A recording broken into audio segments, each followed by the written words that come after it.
नीतू गांव में रहने वाली एक सीधी सी लड़की थी, जिसे किसी से भी मतलब नहीं था।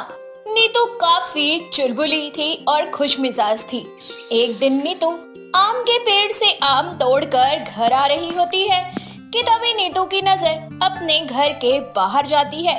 कुछ बड़े बड़े अमीर लोग गाड़ी में बैठकर जा रहे होते हैं। उन लोगों को देखकर नीतू तुरंत अपनी माँ शारदा के पास जाती है और बोलती है, माँ, वो लोग कौन थे?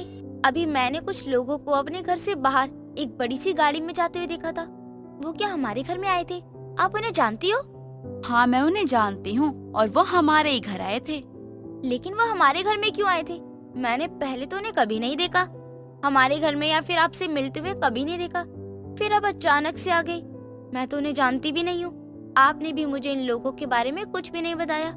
देखने से तो लग रही थी कि जैसे कोई बड़े और अमीर लोग हो, शहर के रहने वाले हों। अरे तो खुद ही इतनी देर से बोली जा रही है, मुझे तो कुछ बोलने का मौका ही नहीं दे रही है। जब तू मुझे मौका दे तब तो बताओ ना मैं कि वो लोग क्यों आए थे। अच्छा, चलो ठीक है। अब मैं कुछ देर के लिए चुप हो जाती हूँ। अब आप बताओ कि वो लोग कौन थे और क्यों आए थे? वो लोग तेरा रिश्ता लेकर आए थे। पहले वो भी हमारे साथ हमारे गांव में ही रहा करते थे, लेकिन भाई साहब काम की वजह से शहर चले गए और कुछ ही महीनों में उन्होंने अपने पूरे परिवार को शहर में ही बुला लिया था। तब से वो लोग शहर में ही रहते हैं। वो लोग मेरी शादी के लिए रिश्ता लेकर आए थे और आपने मुझे कुछ बताया भी नहीं। अरे मुझे खुद पता नहीं था कि वो लोग आने वाले हैं और अभी तो मैंने कुछ कहा भी नहीं है। तो ऐसे तूफान मेल की तरह आती है और आते ही मुझसे ऐसे सवाल जवाब करने लग जाती है जैसे मैं तेरी माँ नहीं बल्कि तेरी दुश्मन हूँ और तेरा बुरा चाहती हूँ। अरे ऐसा कुछ भी नहीं है। वैसे भी तेरी शादी की उम्र हो रही है, तो मैं सोच ही रही हूँ क्यों ना तेरी शादी की बात आगे बढ़ा दी जाए। इसका मतलब अगर मेरी शादी शहर में हो जाएगी तो फिर तो मैं शहर वाली बन जाऊंगी ना। मैं भी शहर में रहा करूंगी। माँ, आज तक मैंने कभी भी शहर नहीं देखा और अब मेरी शादी सीधा शहर में हो जाएगी और लोगों को मैं पसंद तो हूँ ना। कहीं मना तो नहीं कर देंगे ना शादी के लिए? जब तू पेड़ से आम तोड़ रही थी ना, तब उन्होंने तुझे वहाँ देख लिया था और मुझे तो अच्छे से जानते ही है, इसलिए उन्होंने देर किए बिना ही शादी की बात आगे बढ़ा दी। तू बता, अगर तुझे ठीक लग रहा है तो मैं भी तेरी शादी की बात आगे बढ़ा ही देती हूँ, क्योंकि ये लोग काफी अच्छे हैं। माँ, मेरा तो ना बचपन से ही मन था कि मेरी शादी शहर में हो और अब शहर के लड़के का रिश्ता खुद ही सामने आया है तो मैं मना नहीं कर सकती। लेकिन माँ, मुझे एक चिंता सता रही है। अब तुझे कौन सी चिंता सता रही है, बता मुझे। माँ, आप खुद बताओ ना। मैं गांव में पढ़ी लिखी हूँ, शहर के बारे में इतना जानती ही नहीं हूँ कि शहर के लोग तो बहुत हाई फाई होते हैं ना। मुझे रहने में काफी ज्यादा दिक्कत होगी ना, तो फिर मैं वहाँ कैसे रह पाऊंगी? आप समझ रही हो ना माँ कि मैं क्या कहना चाहती हूँ? हाँ, मैं समझ रही हूँ। और जो तेरे अंदर डर है ना शहर को लेकर, वो भी मुझे साफ दिख रहा है और इसमें कोई गलत बात नहीं है। लेकिन जब लड़के का परिवार बहुत अच्छा है, समझता है, तो तुझे कोई मुश्किल नहीं होगी और तू तो बहुत समझदार है। अपनी बेटी से बात करने के बाद शारदा भी देर नहीं करती है और अपनी बेटी की शादी मयंक नाम के लड़के से करवा देती है। शादी के बाद नीतू शहर आ जाती है। शहर देखकर नीतू काफी ज्यादा खुश हो जाती है। तभी नीतू की सास अनीता नीतू को समझाते हुए कहती है, बहू, तेरी शादी हो गई है और तुझे यही रहना है, इसलिए तुझे परेशान होने की कोई जरूरत नहीं है। तुझे कुछ भी चाहिए होगा ना तो मुझे बोल दियो और घबराने की कोई जरूरत नहीं है। मैं हूँ ना तेरे लिए यहाँ पर। जी माँ जी, शहर की आधी चीजें तो समझ के बाहर ही होंगी ना मेरे लिए, लेकिन जब आप हो यहाँ मेरे साथ देने के लिए तो मुझे घबराना नहीं चाहिए। अनीता काफी ज्यादा अच्छी थी। वो नीतू को किसी भी बात के लिए रोका टोका नहीं करती थी। नीतू भी अपनी सास की सारी बातें मानती थी, लेकिन अक्सर ही नीतू का पेट खराब रहता था। ऐसे ही एक दिन नीतू बार बार वॉशरूम जाती है। अपनी बहू को ऐसे तकलीफ में देखकर अनीता उसके पास जाती है और बोलती है, क्या हुआ बहू, आज फिर से तेरा पेट खराब हो गया क्या? जी माँ जी, पता नहीं क्या हो रहा है मेरे साथ। रोज ही मेरा पेट खराब हो जाता है, आज फिर से खराब हो गया। जरूर तेरे को नजर लगी होगी, तभी तो तेरी बार बार तबीयत खराब हो जाती है। रुक, तेरी ना मैं अभी नजर उतार देती हूँ, शायद तब तुझे राहत मिल जाए। कितनी परेशानी झेलनी पड़ती है ना तुझे। माँ जी, जो करना है जल्दी करो, क्योंकि ज्यादा देर तक नहीं रुक पाऊंगी। इतनी शक्ति नहीं है मेरे अंदर। वैसे ही मेरा पेट खराब हो रहा है। हाँ हाँ रुक, मैं अभी आती हूँ। अनीता अपनी बहू की नजर उतारती है और उसे दवाइयां भी देती है, जिसके बाद जाकर नीतू को थोड़ा आराम मिलता है। लेकिन फिर भी कुछ दिनों बाद नीतू का पेट फिर से खराब हो जाता है। इस बार अनीता को काफी गुस्सा आता है और वह अपनी बहू को गुस्से में बोलती है। बहू, कहीं तुझे शादी से पहले ये वाली समस्या तो नहीं थी ना कि तेरे दूसरे दिन ही पेट खराब हो जाता हो? अभी कुछ दिनों पहले तेरा पेट ठीक हुआ था और आज फिर तेरा पेट खराब हो गया। देख, ऐसा है ना तो साफ साफ मुझे बता दे, तेरी अच्छी से दवाई करवा दूंगी मैं। माँ जी, आप कैसी बात कर रही हो? अरे शादी से पहले कभी साल में एक बार मेरा पेट खराब हो गया हो, वरना तो वो भी नहीं होता था। पता नहीं शहर में आने के बाद ही मुझे ये सब होने लगा। एक तो वैसे ही मैं परेशान हूँ अपने पेट को लेकर, क्योंकि इतना खराब रहने लगा है। ऊपर से आप मुझे ताने दे रही हो। पेट खराब होना कोई मेरी गलती थोड़ी ना है। पता नहीं तेरा रोज रोज पेट क्यों खराब हो जाता है। मेरा तो सर दुखने लगा है। बहू चल, कोई बात नहीं, तू आराम कर। मैं भी गुस्से में न जाने क्या क्या बोल जाती हूँ तुझे। मुझे भी समझना चाहिए कि तेरी गलती नहीं है इसमें। मैं तेरे लिए दवाई लेके आती हूँ। कुछ दिनों बाद अनीता अपनी बहू के साथ गांव चली जाती है। गांव में जाने के बाद नीतू का पेट एक भी बार खराब नहीं होता है और काफी दिनों तक जब नीतू बिल्कुल ठीक रहती है तो अनीता अपनी बहू से कहती है, चलो भगवान का शुक्र है कि तेरा पेट ठीक हो गया, वरना तुझे तकलीफ में देख के ना मैं बहुत परेशान होने लग गई थी। कम से कम अब तू ठीक है ना? जी माँ जी, आपने बिल्कुल सही कहा। जब से मैं गांव में आई हूँ ना, तब से मुझे बहुत अच्छा लग रहा है और अब मेरा पेट भी बिल्कुल ठीक है। अब कोई परेशानी नहीं है। शायद अब शहर में भी खराब नहीं होगा। लग तो यही रहा है कि अब कुछ दिनों के बाद हम शहर जाएंगे, क्योंकि काफी दिन हो गए ना यहाँ पर हमें, इसलिए शहर जाना ही ठीक है। जी माँ जी, आप बिल्कुल ठीक कह रही हो। मुझे भी यही लग रहा है। नीतू और अनीता वापस शहर आ जाते हैं और शहर आने के बाद नीतू का पेट फिर से खराब होने लगता है। अब अनीता नीतू दोनों ही समझ गए थे कि आखिर बार बार नीतू का पेट खराब क्यों हो रहा था। अनीता नीतू को समझाते हुए कहती है, बहू ये सब इसलिए हुआ है क्योंकि अचानक से तेरा हवा पानी बदल गया है। तू भी शहर में आकर मिर्ची मसाले खाने लगी है, इसलिए शायद तेरा पेट खराब होने लग गया। जी माँ जी, अब तो मुझे भी यही लगता है। कोई बात नहीं, अब हमें समझ आ गया है कि आखिर तेरा पेट खराब क्यों होता है। अब तेरा जो खाना पीना है ना, वो बिल्कुल गांव की तरह ही होगा। अनीता अब अपनी बहू के खाने पीने का ख्याल रखने लगती है, जिसकी वजह से अब नीतू का पेट खराब नहीं होता है।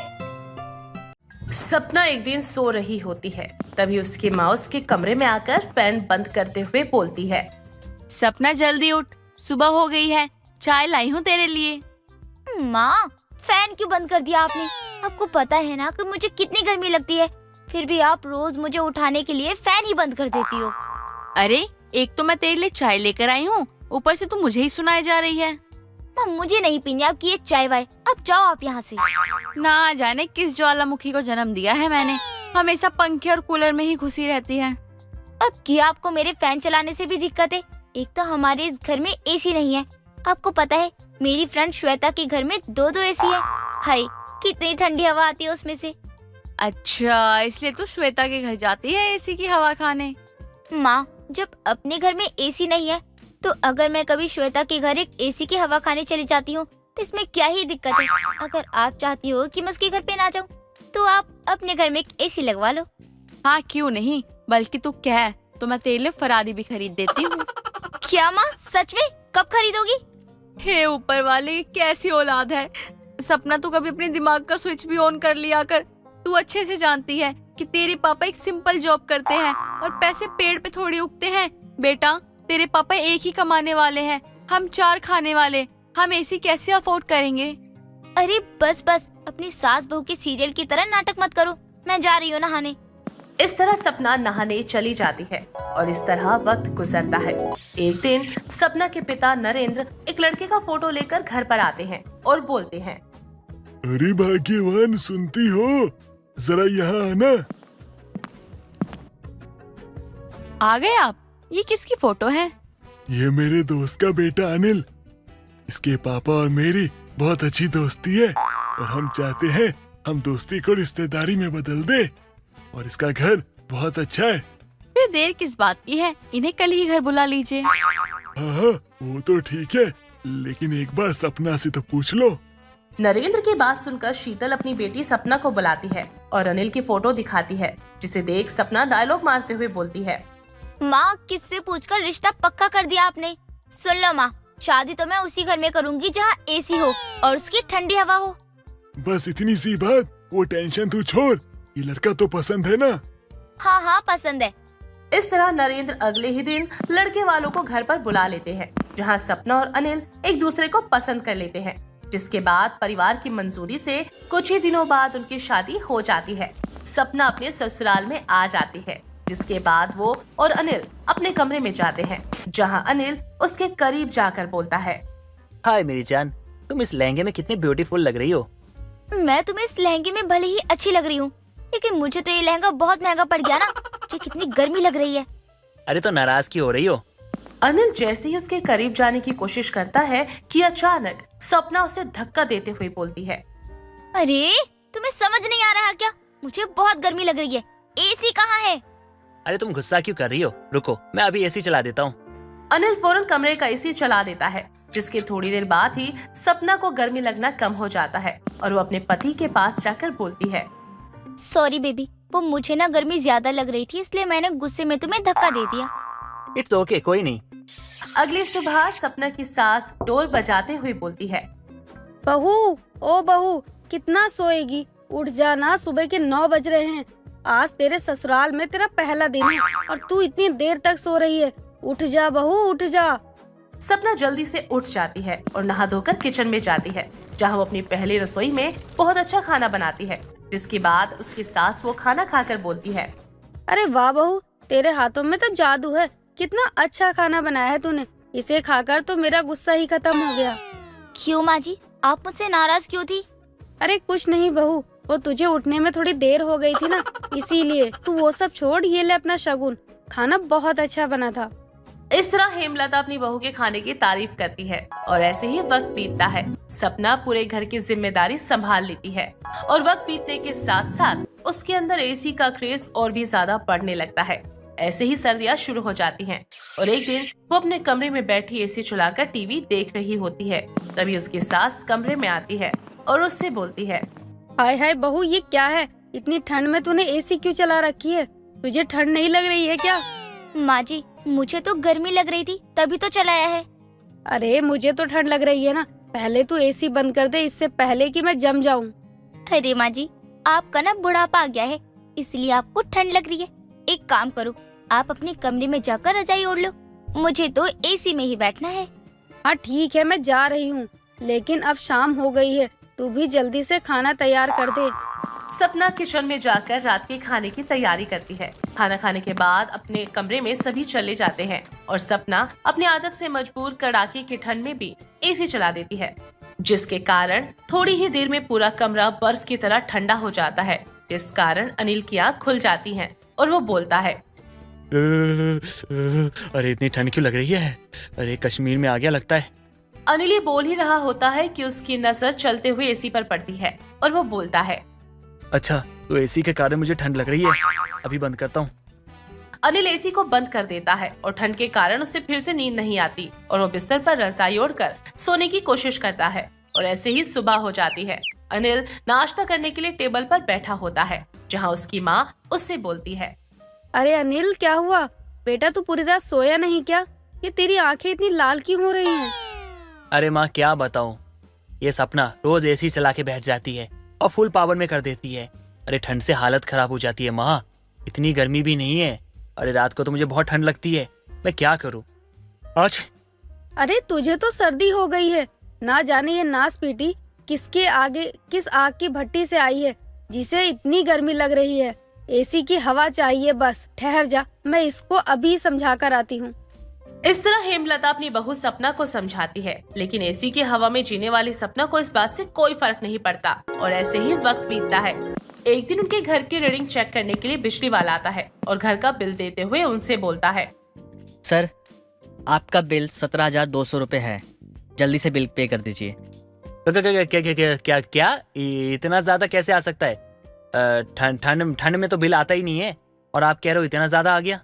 वो तो आप लोग ही जानोगे ना। अब मैं चलता हूँ। रीडिंग वाले की बात सुनकर हेमलता सब समझ जाती है और बोलती है, अनिल बेटा, इससे बहस करने का कोई फायदा नहीं है। ये सब सपना के दिन रात एसी चलाने का नतीजा है, क्योंकि तेरे कमरे का एसी पूरे दिन चलता था। तू रुक, मैं पैसे लेकर आती हूँ। तू जाकर बिल भर दे, और सपना की अकल कैसे ठीक करनी है वो मुझे अच्छे से पता है। हेमलता बिजली के पैसे दे देती है, जिसके बाद हेमलता अपने बेटे अनिल के कमरे में जाकर एसी का रिमोट लेकर रख देती है। रात होने पर सपना एसी का रिमोट ढूंढ रही होती है, पर उसे रिमोट नहीं मिलता और वो बोलती है, अरे यही तो था एसी का रिमोट, कहाँ चला गया? क्या हुआ बहू, रिमोट नहीं मिल रहा है क्या? अब तुझे वो रिमोट सर्दी बीतने के बाद ही मिलेगा, समझी ना? मैंने तुझे बहुत समझाया, लेकिन तेरी ठंड में एसी चलाने की आदत नहीं जा रही थी, इसीलिए मैंने तेरा और अपने एसी का रिमोट लॉकर में रख दिया है।